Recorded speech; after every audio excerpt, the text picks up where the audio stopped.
আপনি কি কখনো ভেবে দেখেছেন একসময় আমরা বাটন ফোনে স্ন্যাক্স গেম খেলে যে পৃথিবীর সবচেয়ে সুন্দর অনুভূতিটা পেতাম, তা ধীরে ধীরে ওটা আর ভালো লাগতো না। আমরা মজা পেতে শুরু করি টেম্পল রানের মতো সব গেমে, এরপর ক্ল্যাশ অফ ক্লান্সের মতো অনলাইন গেম, আর এখন চলছে ফ্রি ফায়ার আর পাবজি। আবার ধরুন, এই যেমন সিগারেট শুরু হয় দিনে একটা দিয়ে, কিছুদিন পর দুটো, তারপর চারটা, শেষে গিয়ে কারো ক্ষেত্রে হয়ে যায় দিনে 10টা। আবার কারো ক্ষেত্রে প্রমোশন হয়ে পড়ে আরও বড় নেশা। ধূমপান করা থেকে নিজেকে সরিয়ে রাখুন, এটা আপনার শরীরের জন্য ক্ষতিকর। অথচ দেখুন, যদি আমরা ঠিক করি কাল থেকে প্রতিদিন 30 মিনিট হাঁটবো, তখন দেখবেন কয়েকদিন 30 মিনিট হাঁটা আর 60 মিনিট দৌড় আর হয় না। একদিন নিঃশব্দে বন্ধ হয়ে যায়। পড়াশোনার ক্ষেত্রেও তাই। নিয়ম করে 2 ঘন্টা পড়া শুরু করে দেখবেন, কিছুদিন পর তার 4 ঘন্টা হওয়ার বদলে আপনি কাল পড়ব বলে পড়াই বন্ধ করে দিয়েছেন। কিন্তু এমন কেন হয়? কিছু কাজের ক্ষেত্রে আমাদের ব্রেন নিজ থেকে লেভেল বাড়াতে বাধ্য করে, আবার কিছু ক্ষেত্রে উল্টো ছেড়ে দিতে বাধ্য করে। কেন আমরা ভালো কাজে আগ্রহ পাই না, অথচ খারাপ কাজে আগ্রহের সীমা থাকে না? এর পিছনে একটা দারুণ রহস্য আছে, সেটি হলো ভাল্ব। হ্যাঁ, ঠিকই শুনছেন, ভাল্ব। এই ভাল্বের নাম সেন্টেনিয়াল ভাল্ব। এই ভাবছেন এটা আবার কি, ব্রেনের আলোচনায় হঠাৎ ভাল্ব এলো কোথা থেকে? অ্যাকচুয়ালি এটা একটা স্পেশাল ভাল্ব, যেটা 1901 সাল থেকে আজ পর্যন্ত জ্বলছে। হ্যাঁ, ঠিকই শুনেছেন। হিসাব করলে দেখবেন 120 বছরেরও বেশি সময় ধরে এই বাল্ব একটানা জ্বলছে আমেরিকার ক্যালিফোর্নিয়ার একটি ফায়ার ডিপার্টমেন্টে। এখন আপনি যদি এই বিষয়টা নিয়ে খুব একটু গভীরভাবে ভাবেন, তাহলে আপনার মাথায় একটা খুব স্বাভাবিক প্রশ্ন আসবে। যদি 1901 সালের একটা ভাল্ব আজ পর্যন্ত জ্বলতে পারে, তাহলে আজকের দিনে এত বড় আধুনিক টেকনোলজি থাকার পরও আমাদের বাড়ির ভাল্বগুলো কেন 1000-1200 ঘন্টার মধ্যে ফিউজ হয়ে যায়? কেন কোম্পানিগুলোকে ভাল্বের সাথে ওয়ারেন্টি কার্ড দিতে হয়? কেননা 1901 সালে যদি এত শক্তিশালী ভাল্ব বানানো সম্ভব হয়, তাহলে আজ 2026 সালে এসে সেই টেকনোলজি আরও আপডেট হয়ে আরও শক্তিশালী বাল্ব আমাদের হাতে আসার কথা, তাই না? রহস্যটা এখানে, মন দিয়ে শুনুন, একটা নয়, দুটো পর্দা ফাঁস হবে আজ। প্রথমত, যদি ভাল্ব আজীবন জ্বলে, তাহলে ভাল্বের ব্যবসাটাই বন্ধ হয়ে যাবে। মানুষ স্বপ্নের বাড়ি বানানোর মতো জীবনে একবার ভাল্ব কিনবে, তারপর প্রজন্মের পর প্রজন্ম একই ভাল্ব ব্যবহার করবে। দ্বিতীয়বার আর বাজারে যাওয়ার দরকার হবে না। তাই কোম্পানিগুলো জেনে বুঝে এমন প্রোডাক্ট তৈরি করে যেন সেটা নির্দিষ্ট সময়ের মধ্যে নষ্ট হয়, আর নিজেদের সুনাম বাঁচাতে দেয় গ্যারান্টি বা ওয়ারেন্টি কার্ড, যাতে মানুষ কোম্পানির দোষ দিতে না পারে। এখন এই বিষয়টা একবার হিউম্যান ব্রেনের ক্ষেত্রে ভাবুন। হিউম্যান ব্রেন যদি ভালো কাজ করে, একই রকম মজা পেতে শুরু করে যেমনটা সেই খারাপ কাজে পায়, তাহলে পৃথিবীতে প্রায় সবাই সফল হয়ে যাবে। কেউ ভুল পথে পা বাড়াবে না, কেউ অলস হবে না, কেউ হাল ছেড়ে দেবে না। আর তখন কি হবে জানেন? এই ভাল্বের ব্যবসার মতো এই প্রকৃতির ব্যবসা বা সিস্টেমটা বন্ধ হয়ে যাবে। কারণ যদি সবাই পরীক্ষায় পাশ করে, তাহলে পরীক্ষা নেওয়ার প্রয়োজনটা কি? আমি জানি এখন আপনার মনে হচ্ছে আমি একটু কথাটা খুব কঠিনভাবে বলছি, কিন্তু ওয়েট, সত্যটা প্রায় একটু তেতো হয়। যাই হোক, এখন প্রশ্ন একটাই, আমাদের করণীয় কি? কী করলে আমাদের ব্রেন যেইভাবে খারাপ কাজে মজা পায়, ঠিক সেইভাবে ভালো কাজেও মজা পেতে শুরু করবে? কারণ একটাই, কথা তো পরিষ্কার। যদি এটা ঘটানো যায়, তাহলে সফল হওয়া, ধনী হওয়া, সম্পদশালী হওয়া, এই শব্দগুলো আর স্বপ্ন থাকবে না। এগুলো আমাদের কাছে জলের মতো সহজ হয়ে যাবে। আর জানলে অবাক হবেন, এই অসম্ভব ব্যাপারটা কিছুটা হলেও সম্ভব করার জন্য আপনার ভেতরে হাজারটা নয়, কেবলমাত্র একটা পরিবর্তন আনতে হবে। যে একটা পরিবর্তন আনতে সক্ষম হয়েছিল লাজলো পলগার। এই মানুষটা কোনো বিজ্ঞানী বা বিলিনিয়ার বা জন্মসূত্রে অসাধারণ প্রতিভাবান ছিলেন না, কিন্তু তাও সত্ত্বেও তিনি এমন একটা কাজ করেছিলেন যেটা আজ পুরো পৃথিবীকে অবাক করে। 1960 সাল, এই মানুষটি হঠাৎ এক অদ্ভুত কাজ করে বসেন। তিনি অসংখ্য মেয়েকে চিঠি লিখতে শুরু করেন।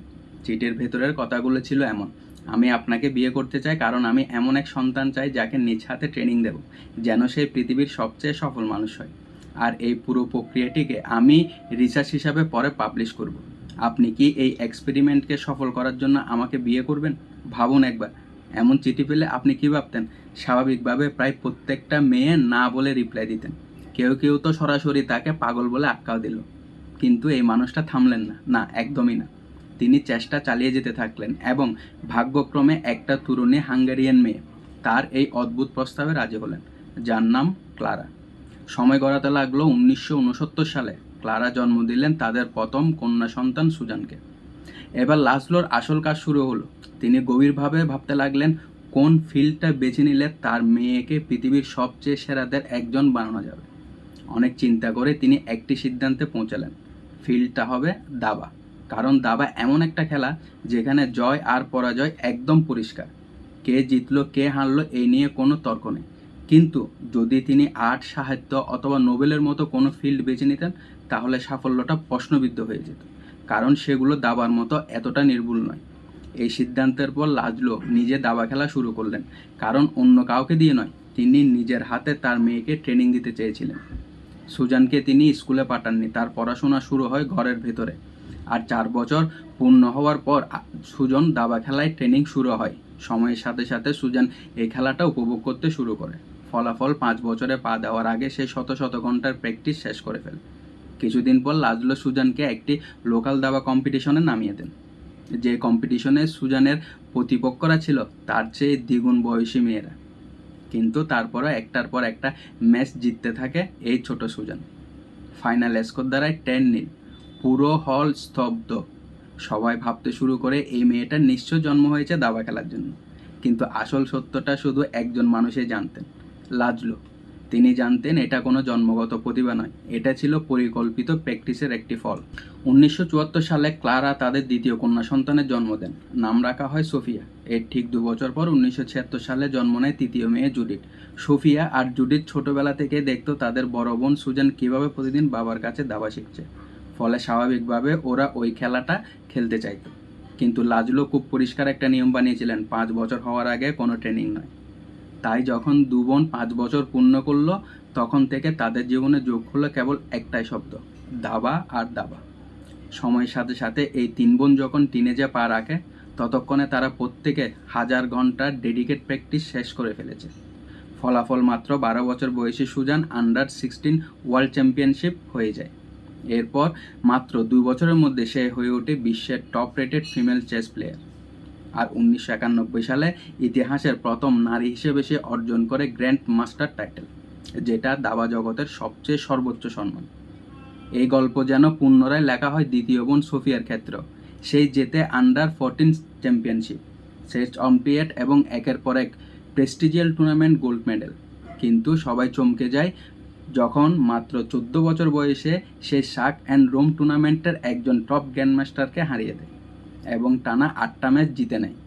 তবে সবচাইতে বড় বিষয়টা আছে সবার ছোট বোন জুডিথের হাত ধরে।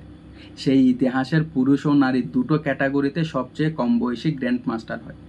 এমনকি সে টানা 10 বছর ধরে বিশ্বের নাম্বার 1 চেস প্লেয়ারের জায়গাটা ধরে রাখে, যেভাবে বিল গেটস টানা 13 বছর বিশ্বের শীর্ষধনীর জায়গাটা ধরে রেখেছিলেন।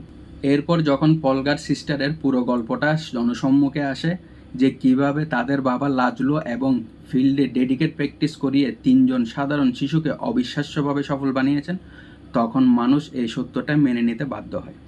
ডেডিকেটেড প্র্যাকটিস থাকলে যে কোনো বড় ট্যালেন্টকে হারানো সম্ভব।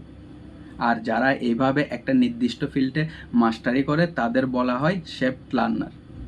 তাই আপনি যদি এই ধরনের শেপ লার্নার হতে পারেন তবে আপনি সাফল্যের যে কোনো উচ্চতায় পৌঁছাতে পারেন। কারণ শেপ লার্নারদের কাছে ম্যাটার করে না যে সে যা করছে তা ভালো লাগছে না খারাপ, সে শুধু জানে এটাই করতে হবে। আর এই কাজে তাকে সাহায্য করে তার চারপাশের ফ্রেন্ডলি পরিবেশ, যেটা লাজলো তার 3 মেয়ের জন্য তৈরি করেছিলেন। কিন্তু আমি জানি আমরা এমন পরিবেশ পাওয়ার মতো সৌভাগ্যবান নয়, কারণ আমাদের মাঝে অনেকের ফ্যামিলি প্রবলেম রয়েছে, টাকার সমস্যা রয়েছে, কেউ ঋণে ডুবে আছে, কেউ বা 2 বছর আগে ব্রেকআপ পেন এখনও বয়ে বেড়াচ্ছে। তাহলে প্রশ্ন হলো আমাদের করণীয় কী করলে আমরা যে কোনো ফিল্ডে সফল হতে পারবো? একটাই উপায়। আপনার নিশ্চয় মনে আছে গেম অফ থ্রোনসের সেই ফেমাস ডায়লগটা, যেখানে মাস্টার জন স্নোকে বলেছিলেন, kill the boy Jon Snow and let the man অ্যাভিওর। এর কথাটার অর্থ বোঝার জন্য চলে আসুন আমাদের প্রিয় কার্টুন ডোরেমনের দিকে তাকাই। ডোরেমন নোবিতা এমন একটা ক্যারেক্টার ছিল যে ডোরেমনের গ্যাজেট ছাড়া একটা কাজও করতে পারতো না। কিন্তু একদিন কি হয়, নোবিতা প্রতিদিনের মতো কাঁদতে কাঁদতে ডোরেমনের কাছে আসে সাহায্য চায়। কিন্তু কিছুক্ষণের মধ্যে নোবিতা রিয়েলাইজ করে ডোরেমন কোনো কথারই উত্তর দিচ্ছে না। সেই ভয় পেয়ে যায় আর ডোরামির সাথে কন্ট্যাক্ট করে। ডোরামি বলে ডোরেমনের ব্যাটারি শেষ হয়ে গেছে, কারণ ডোরেমন ছিল ফিউচার থেকে আসা একটা রোবট। এটা শুনে নোবিতা বলে, কোনো বিষয় না, আমি ফিউচারে গিয়ে ওই ব্যাটারিটা নিয়ে আসবো। কিন্তু ডোরামি বলে ফিউচারের গভর্নমেন্ট ফিউচারে যাওয়ার বিষয়ে নিষেধাজ্ঞা জারি করেছে। এটা শুনে নোবিতা পুরোপুরি ভেঙে পড়ে। সে ঘন্টার পর ঘন্টা ডোরেমনের সামনে একা একা কথা বলতে থাকে, কাঁদতে থাকে। ওই সময় নোবিতার কাছে মাত্র দুটো রাস্তা ছিল, হয় সে সারা জীবনের জন্য ডোরেমনকে হারিয়ে ফেলবে, অথবা নিজের সেই ব্যাটারি তৈরি করবে। And gas what he choose, সেই নিজের ব্যাটারি বানানোর সিদ্ধান্ত নেয়। সে ঠিক করে নেয়, যাই হয়ে যাক ডোরেমনকে আমি ফিরিয়ে আনবো। ওই দিন তার একটা ডিসিশনে এই বয়ের মৃত্যু হয় আর ম্যানের জন্ম হয়। এরপর নোবিতা পুরোপুরি বদলে যায়, লেখাপড়াতে মনোযোগী হয়, পুরো ইউনিভার্সিটিতে টপ করে। আর সে এতটাই পরিবর্তন হয়ে যায় যে সিজুকার সাথে সে এক মুহূর্ত কথা বলার জন্য পাগল হয়ে থাকতো, এখন সেই সিজুকার উপস্থিতি তাকে আর প্রভাবিত করে না। ফলস্বরূপ একদিন সে ব্যাটারি বানিয়ে ফেলে এবং ডোরেমনকে ফিরিয়ে আনে, ঠিক যেভাবে জন স্নো বদলে গিয়েছিল মাস্টার এমনের বলার কথার উপর। একজন সাধারণ ভীতু অন্যের সিদ্ধান্তের বাইরে চলতে না পারা ছেলেটাও অসংখ্য যুদ্ধের নেতৃত্ব দেয়।